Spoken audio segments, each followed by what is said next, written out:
Kapan saya bahagia? Sudahkah saya bahagia?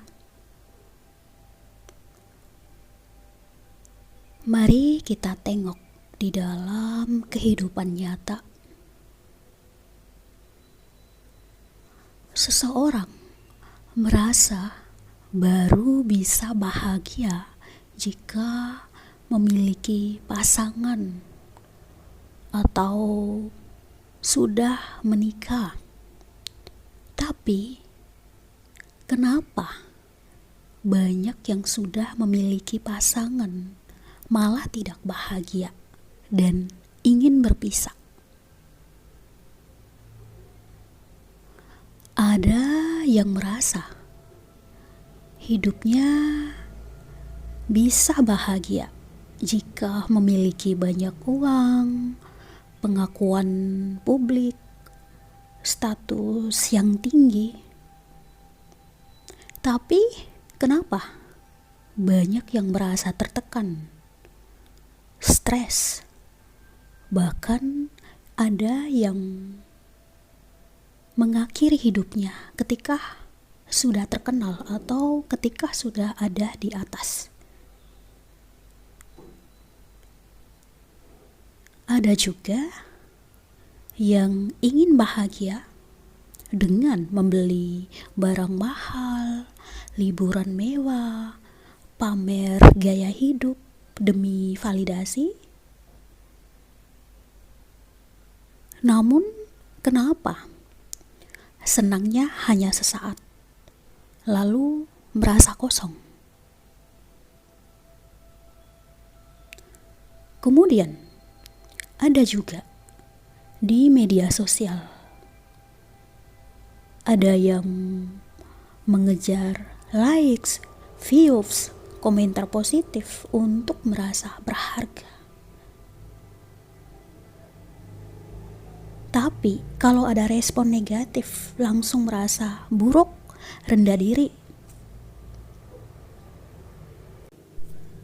Ada yang merasa hidupnya bahagia dan berharga jika dipuji dan diakui.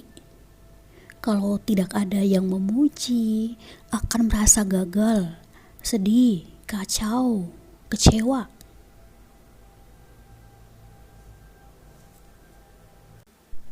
Kenapa semua ini terjadi? Kemanakah saya harus mencari kebahagiaan? Ke utara, selatan, timur, barat, tenggara? Sesungguhnya, saya merasa pertanyaan kapan saya bahagia itu menggelitik.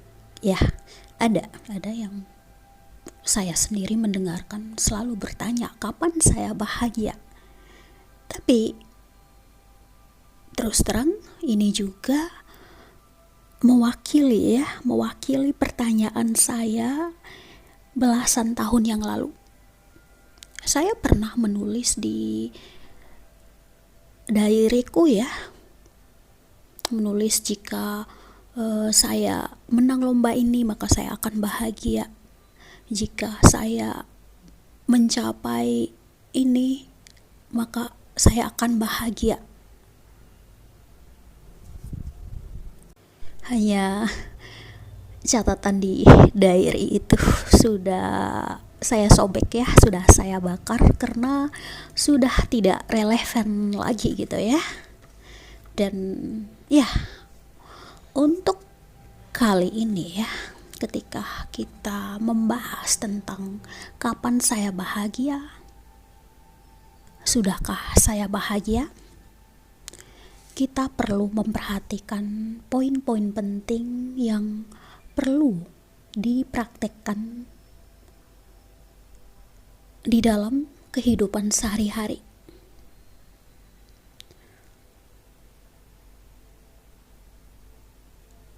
Poin pertama, sadarilah bahagia itu bukan di luar sana, tapi hanya ada di dalam diri kita, dirimu. Sekali lagi,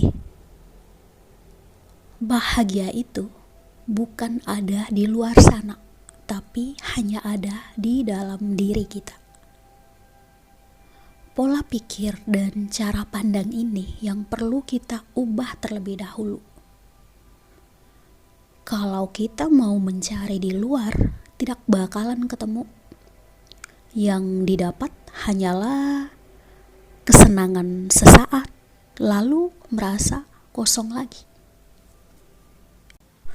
Poin kedua, bahagia itu bukan dicari, dikejar, tapi hanya dirasakan. Saya ulangi, bahagia itu bukan dicari, dikejar, tapi hanya dirasakan. Kalau kita mencari, mengejar, kita akan lelah, capek, tambah stres, bingung, kacau. Bahagia tidak perlu pakai target, tapi bahagia itu tidak terbatas dan dirasakan.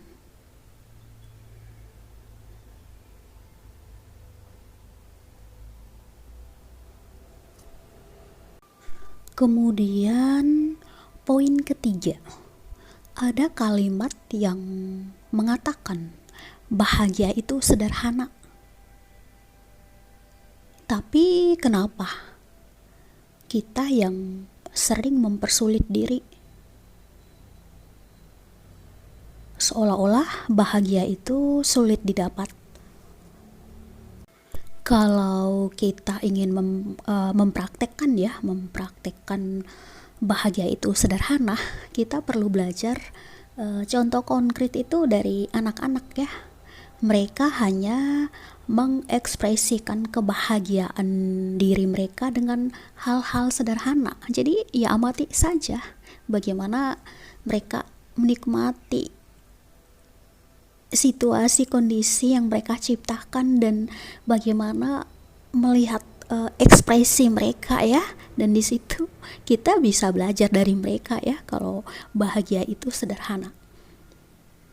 Dari ketiga poin tadi yang perlu kita ingat, bahagia bukan di luar diri tapi hanya di dalam diri, dan kita hanya perlu merasakan ya. Dan kita sendirilah yang menciptakan. Jadi ciptakan lewat hal-hal yang sederhana. Dan untuk mempraktekkan di dalam kehidupan sehari-hari, itu semua butuh proses dan waktu.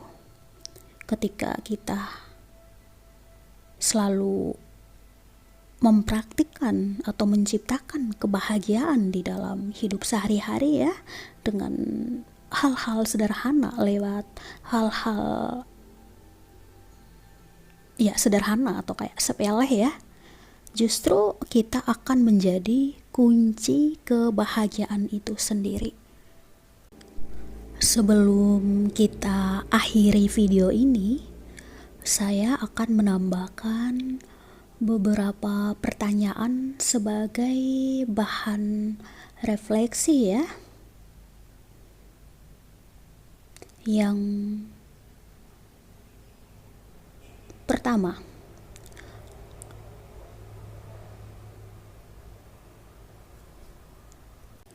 apa yang biasanya saya cari saat merasa tidak bahagia? Saya meratapinya atau saya melakukan hal-hal sebagai pelarian atau hal-hal positif? Silakan dijawab sendiri, sesuaikan dengan situasi atau pengalaman kita masing-masing. Dan yang kedua, apakah saya sering menunda rasa bahagia sampai memiliki sesuatu atau berada di situasi kondisi tertentu? Contoh, Saya baru bahagia kalau punya pasangan, atau kalau saya sudah menikah, atau kalau saya punya rumah yang bagus, atau memiliki uang sekian.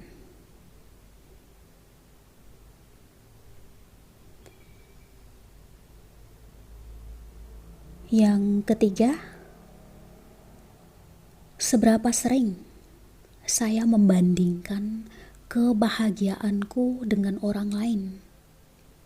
Misalkan dengan teman-teman atau dengan orang sekitar ya, atau kamu melihat, oh, temanmu sudah punya kerja yang bagus atau punya status jabatan yang oke gitu ya, atau ya dia udah memiliki banyak hal ya, mungkin rumah yang bagus, atau mungkin ada barang-barang yang ya kayak barang mewah, atau kayak ada tuntutan-tuntutan yang sesuai dengan saat sekarang, dan di situ kamu merasa kok aku ada di posisi yang berbeda kayak gitu. Itu contohnya ya. Jadi di sini kamu perlu tanyakan ya, seberapa sering saya membandingkan kebahagiaanku dengan orang lain. Nomor 4,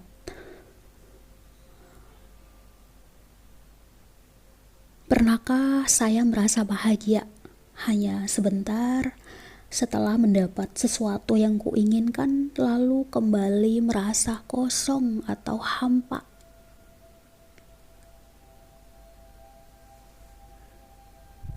Misalkan kamu sudah membeli sesuatu yang kamu dambakan ya, tapi kok setelah itu merasa kosong kayak gitu ya, contoh saja.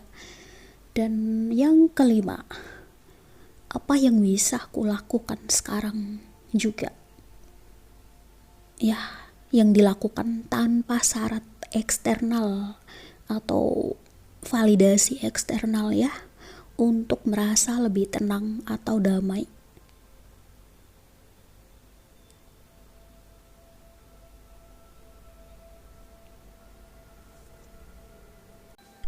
Kemudian yang terakhir, yang keenam, bagaimana rasanya jika saya belajar menemukan kebahagiaan kecil dalam hal sederhana, ya seperti merasakan nafas, menyadari senyum, atau syukur gitu ya. Dan kamu yang bisa menjawab sendiri ya, atau kita masing-masing yang bisa menjawab sendiri sesuai dengan apa yang kita rasakan ya. Sekian dulu, semoga bermanfaat.